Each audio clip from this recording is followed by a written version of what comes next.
Osim ako nemate zlatnog nakita onoliko koliko je pronađeno u faraonskim grobnicama. Koliko košta osiguranje za auto? Je misterija. Lep porodični grad. Science World, imamo akvarijum, imamo Kids Market i ponoćnu užinu. Prenosila sam odeću i to je bila greška. 60 kg zapravo bilo je u 2 kofera. Multikulturalnost. Da nađete ono što vam je zajedničko, da zavolite neke vaše razlike. Jedna jedina mi reč pada na pamet, a to je sloboda. Možda nekada ta nula, kao u mom slučaju, bude samo nastavak nečega što smo radili, ali da to radimo na sasvim drugačiji način. To je ukratko ono što ja ne znam, a zamislite šta bih vam pričala da znam o temi o kojoj pričam. Sramota je samo moja znam. Dobar dan, dragi moji, dobrodošli u Život u Kanadi i dobrodošli u avgustovsku kafu sa Irinom.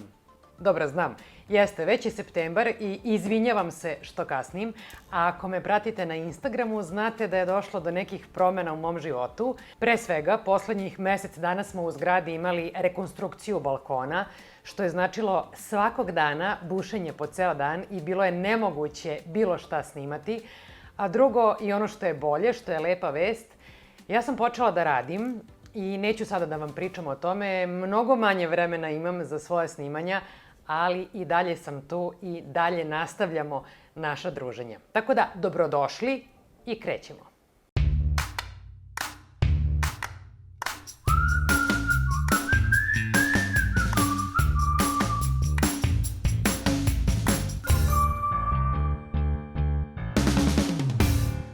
Ovoga puta imamo neka vrlo interesantna pitanja. Moram da kažem da čak i nemam baš odgovor, konkretan odgovor na sva. Imam neki odgovor iz mog iskustva, ali o tom potom kada budemo došli do njih. Moram da napomenem da je Kafa sa Irinom jedini format videa na mom kanalu za koji se ja ne pripremam. U smislu, ne istražujem, ne čitam o tome, ne pitam ljude u svojoj okolini, nego bukvalno odgovaram ono što je iz mog iskustva. I to je ilustrativno na nekoliko načina, a jedan od njih je zapravo činjenica da sa vama delim ono što ja znam, pa onda vi možete da procenite na osnovu toga da sam ja ovde nekoliko godina i na osnovu onoga što znam ili ne znam, šta mi je to sve trebalo da saznam u toku svih ovih godina. Koje mi to informacije uopšte nisu bile potrebne, pa ih ne znam i ne znam vama da kažem. Dakle, meni je to vrlo zabavno da zapravo i sama preispitam sebe čime se sve to nisam bavila od kada sam se preselila u Kanadu. Ali dobro, idemo na prvo pitanje, a prvo pitanje je jedna divna Vera postavila već 3. put. 2 puta sam zaboravila, zapravo ona je postavljala pitanje u nekoj drugoj rubrici, tako da mi je promaklo ranije, ali evo sada ću da odgovorim na njega, a pitanje glasi... Zapravo Vera je samo napisala podsjetnik na moje pitanje za ručni rad. Pitanje je bilo Verino još prvog puta. Da li se u Kanadi ceni ručni rad i koliko ljudi možda mogu da žive od toga, ako se dobro sećam tog prvog pitanja, ali svakako je u vezi sa ručnim radom. U Kanadi se vrlo ceni ručni rad, sve što je napravljeno lokalno, sve što je napravljeno ručno, sve što su neki zanati. Sad, možda je to samo moj utisak zato što mene to interesuje i ja pratim ko šta pravi, šta sve može da se kupi od ručnih radova i onda to vidim na svakom koraku. Nemamo toliko mnogo pičnih tezgi ili nekih onih malih uličnih marketa sa suvenirima i ručnim radovima kao što to ima u Evropi. Toga, nažalost, nema, ali jako mnogo toga se prodaje online. Imamo mnogo malih prodavnica, lokalnih ili nekih zbirnih mesta gde nešto može da se kupi na Etsy-u, preko Facebook Marketplace-a. Ima raznih nekih načina i ljudi stvarno prave fenomenalne stvari. Mnogo su cenjene i prilično su skupe i zapravo ima prodavnica po gradu. Čini mi se da se zapravo možda i otvaraju poslednjih meseci sve više, pa ćete videti recimo da je nešto lokalno napravljeno na Whistleru, na Vancouver Islandu, u Vancouveru, u Britanskoj Kolumbiji ili u Kanadi uopšte. I šta bi to moglo da bude? To je apsolutno sve od recimo sapuna, nakita, odeće, dekoracije za kuću, nekih sitnica za kuhinju, hrana, lokalna hrana, nešto što su napravile male proizvodnje, recimo znam da postoji proizvodnja nekih atipičnih supa i te ljude recimo viđemo subotom na uličnom marketu na pijaci da prodaju te svoje supe, to se prodaje onako zamrznuto. I čak i u velikim prodavnicama, supermarketima, nekim određenim, koji su malo skuplji. Postoje, dakle, sektori koji su samo za lokalno pravljenu hranu. Svega ima zaista, vrlo je cenjeno i mislim da ovde svako ko nešto pravi svojim rukama može da nađe svoj prostor.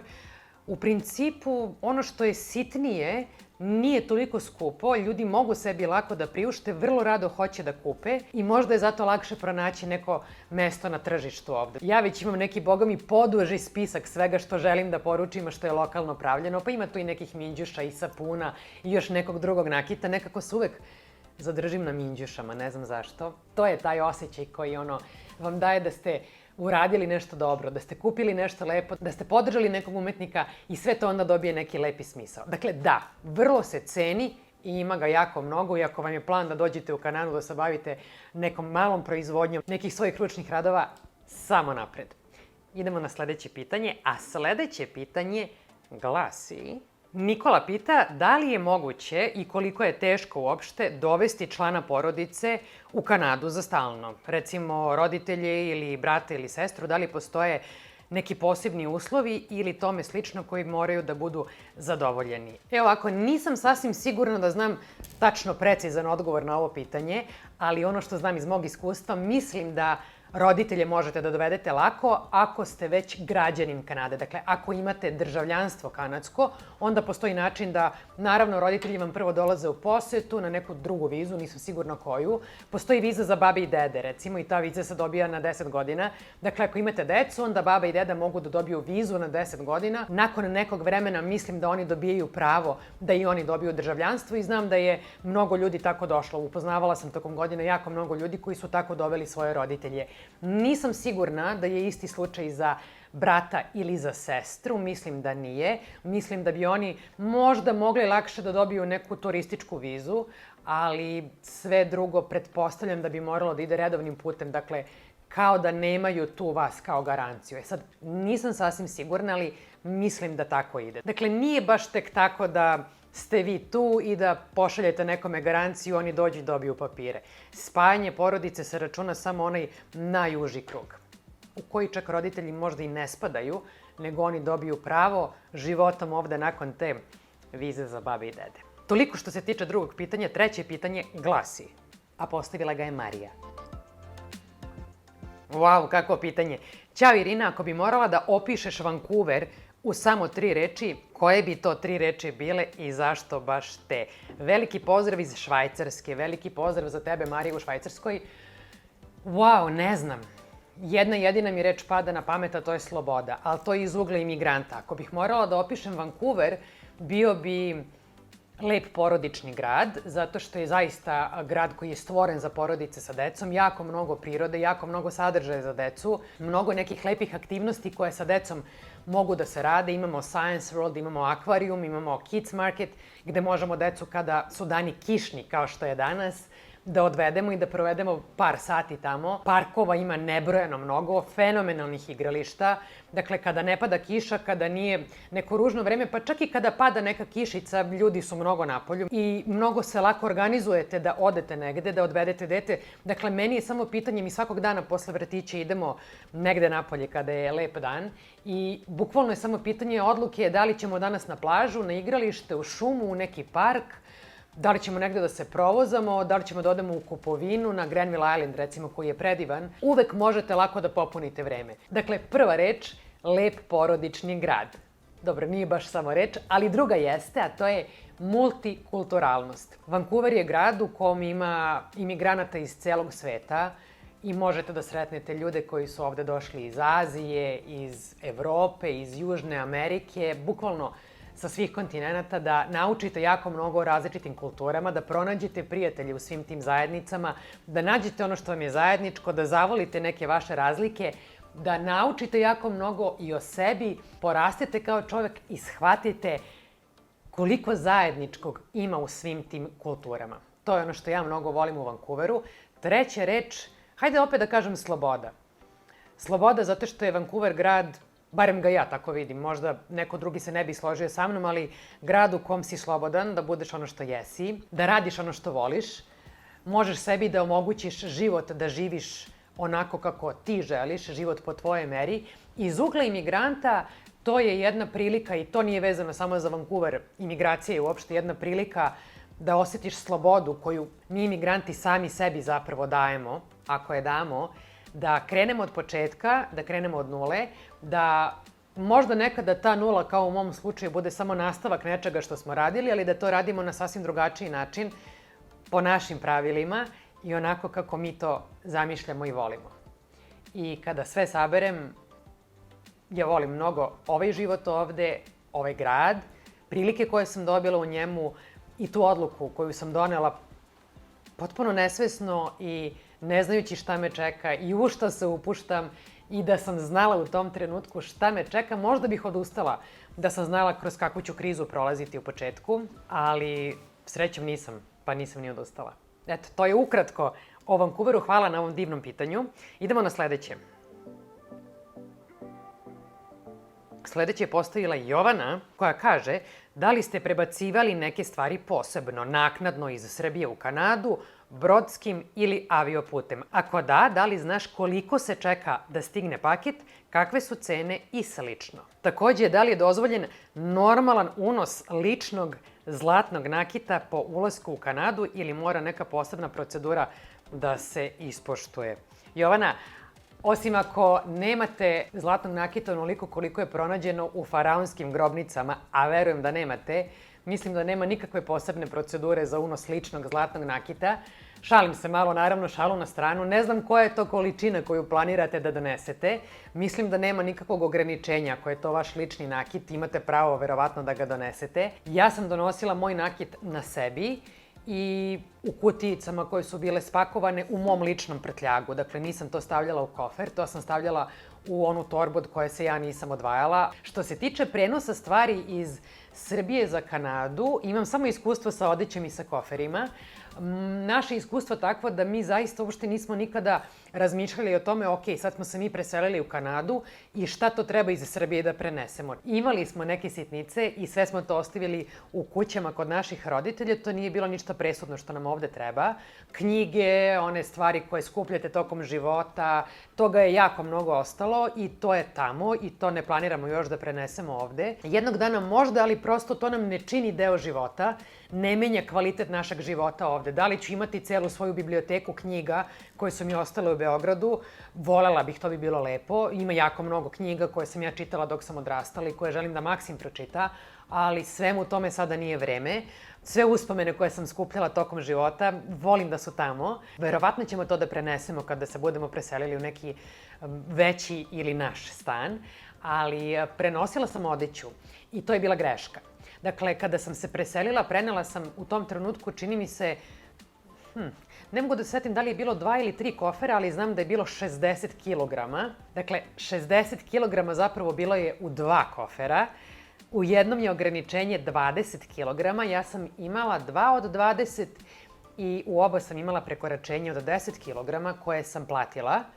I to kada se preračuna je jeftinije nego da tu istu odeću, robu ili šta god pošaljete, recimo u tom trenutku mislim da sam ja gledala neke kurirske službe koje su imale kutije određenih dimenzija koje su mogle da služe za knjige, za odeću, za bilo šta.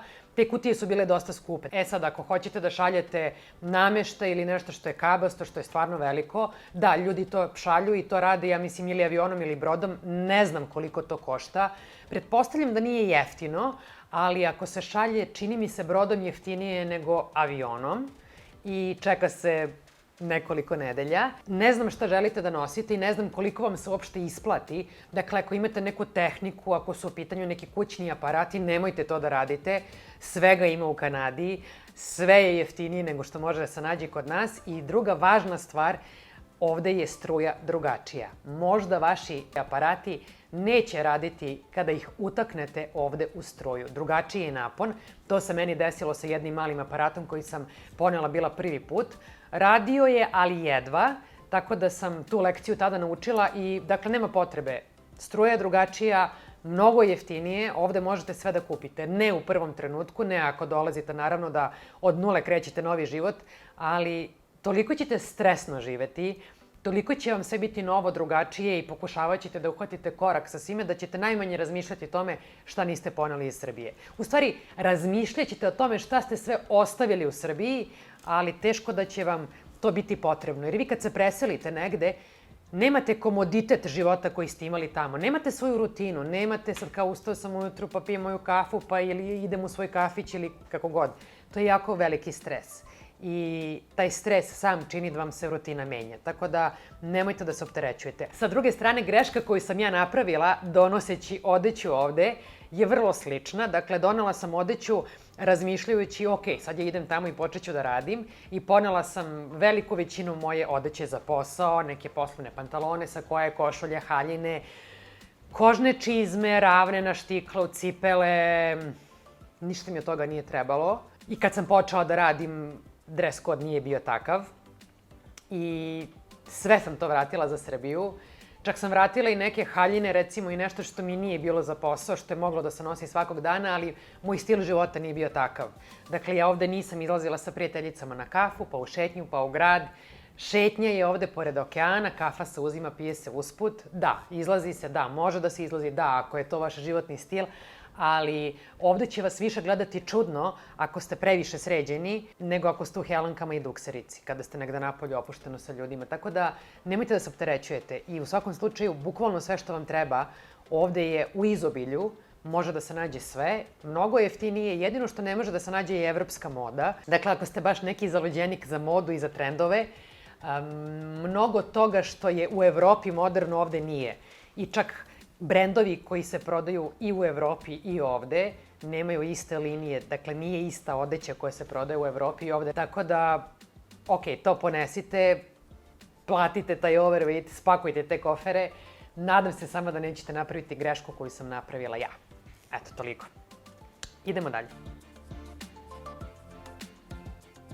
Sledeće pitanje, zapravo opet imamo dva pitanja u jednom. Lea je pitala kako u Kanadi prolaze ljudi sa francuskim papirima. Nemam pojma. Pretpostavljam da prolaze isto kao i ljudi recimo sa papirima Evropske unije ili ljudi iz Amerike ili neki ljudi kojima ne treba viza da dođu u Kanadu. Da li imaju neku prednost? Ne znam, možda u Kvebeku. Ne znam zašto bi generalno francuski papiri bili bilo kakva olakšavajuća okolnost. Dakle, za Kvebek možda, ovde ne verujem da pravi razliku. Razliku pravi bilo koji pasoš za koji vam ne treba viza u odnosu na naš. Drugo pitanje je da li možete malo da kažete o Kvebeku, da li je balet zastupljen tamo? Pozdrav od balerine. Pozdrav za balerinu od bivše balerine, od toliko bivše balerine da ja više ne pratim šta se gde dešava, zato što prosto trenutno nemam vremena za to, nažalost. Ne znam kakva je situacija u Kvebeku, mogu da kažem okvirno kakva je situacija ovde. Ovde postoji, dakle, postoji Vancouver balet. Generalno, pozorišta su drugačije organizovana nego u Evropi. Ovde u pozorištima ne postoje stalni ansambli.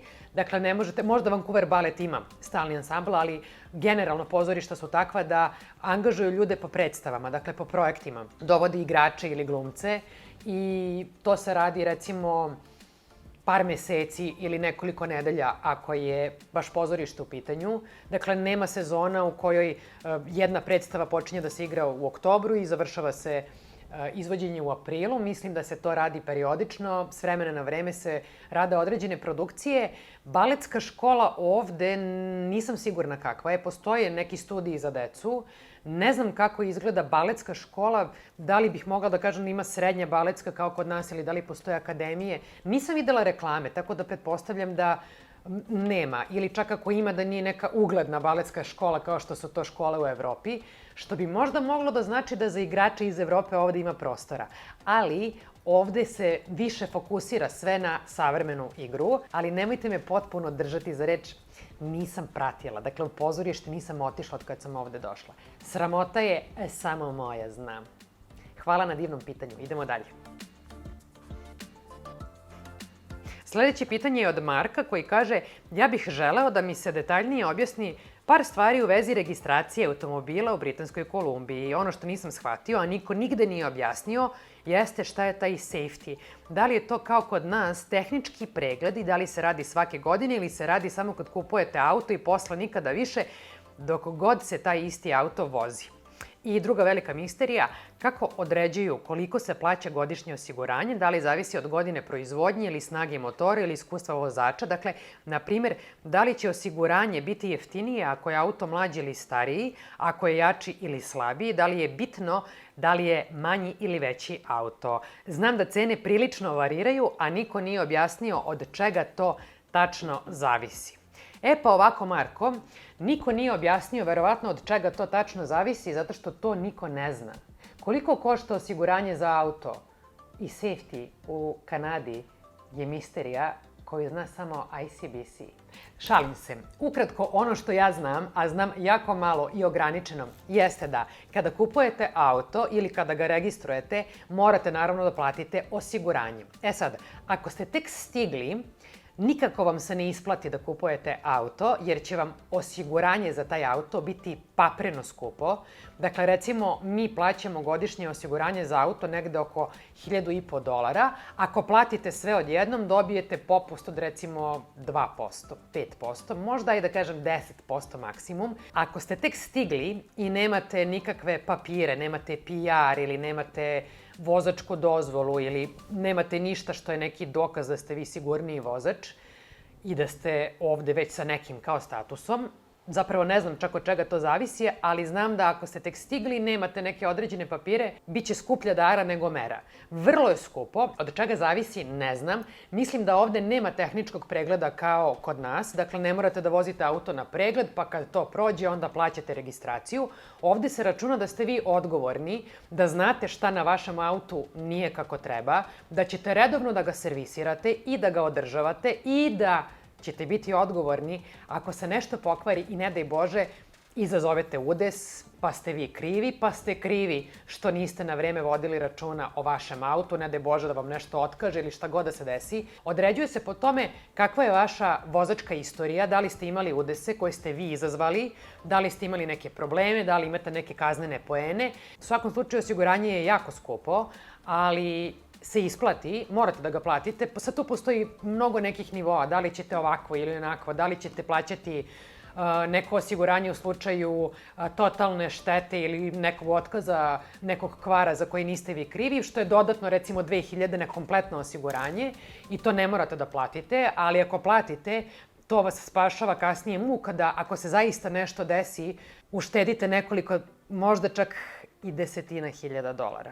Zavisi koji auto vozite. Dakle, odgovor na to pitanje zaista, vratimo se na početak, zna samo ICBC. Monopolistička firma koja je zadužena za osiguranje, za nadoknadu štete, za registraciju, kod njih se polaže vožnja, sve što se tiče automobila i vožnje rade oni. Eto, to je ukratko ono što ja ne znam, a zamislite šta bih vam pričala da znam o temi o kojoj pričam. Idemo dalje. Sledeće pitanje glasi... Wow, imamo 3 pitanja. Viktor je pisao i kaže: da li je lakše dobiti radne papire u Kanadi ako poseduješ evropski pasoš ili je svejedno da li apliciraš sa srpskim ili evropskim? Da li znaš kako su od strane države propraćene osobe sa dijabetesom, mislim na zdravstvenu negu, da li dobijaju besplatan insulin, u Srbiji dobijaju? I treće, da li poznaješ nekoga od naših ljudi ko živi i radi u planinskim regijama ili nacionalnim parkovima? Da li postoji uslova da deca pohađaju školu u tim oblastima?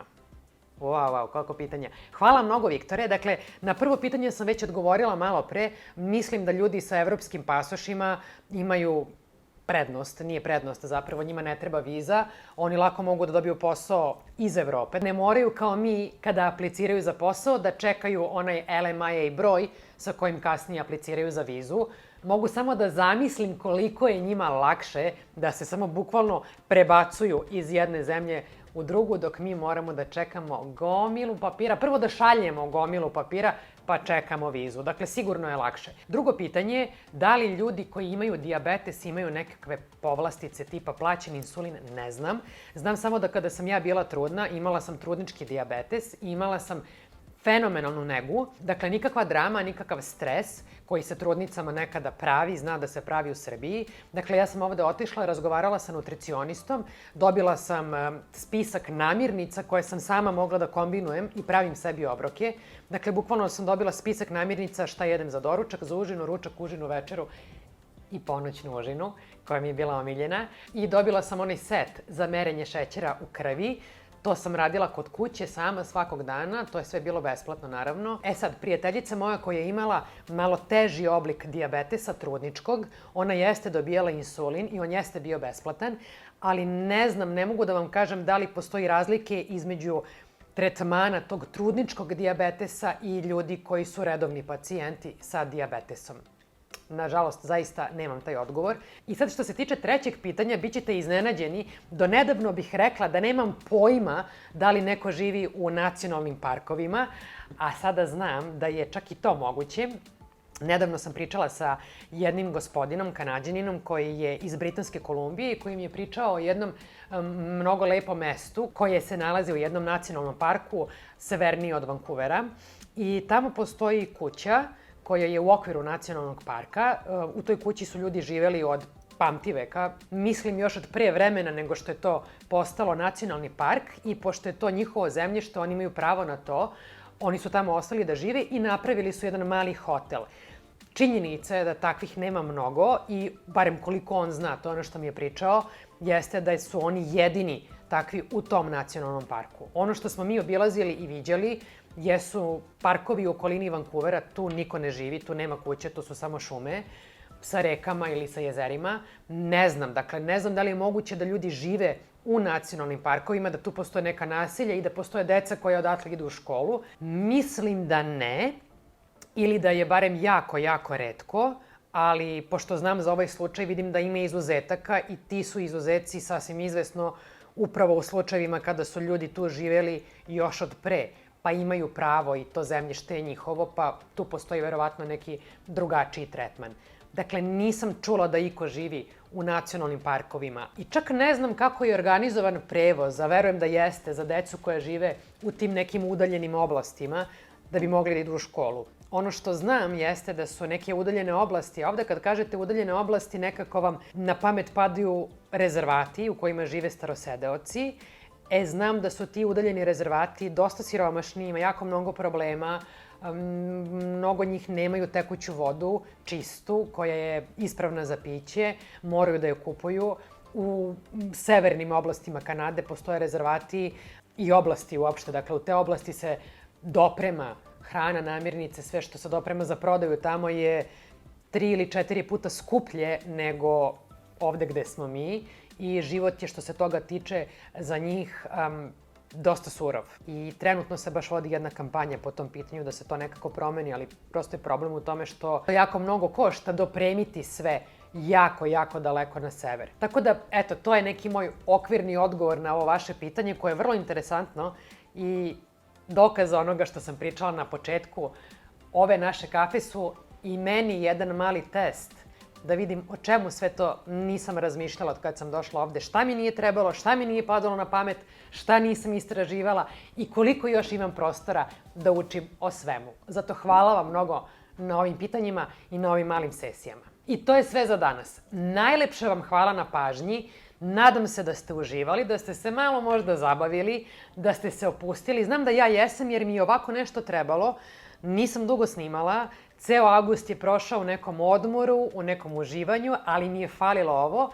A sada, kako sam počela da radim, tempo će biti prilično žestok. I moram da se unapred zahvalim svima vama koji ćete mi u komentarima pisati čestitke za novi posao. Mnogo vam hvala na podršci sve ovo vreme, ne samo ovde, nego na Instagramu. Mnogo je vas koji se sad već preklapate na ove dve platforme i to mi je mnogo drago, zato što tamo češće komuniciramo i pričamo o nekim raznim temama i beskrajno sam zahvalna i velika mi je čast što smo izrasli u jednu divnu malu zajednicu ljudi koji se nadopunjuju na razne načine. Zato lajkujte ovaj video ako vam se dopao, podelite ga sa prijateljima ako vam se to da, napišite mi u komentarima još nešto osim čestitki. Hvala mnogo još jednom na super pitanjima, hvala na pažnji, ostanite mi dobro i vidimo se uskoro.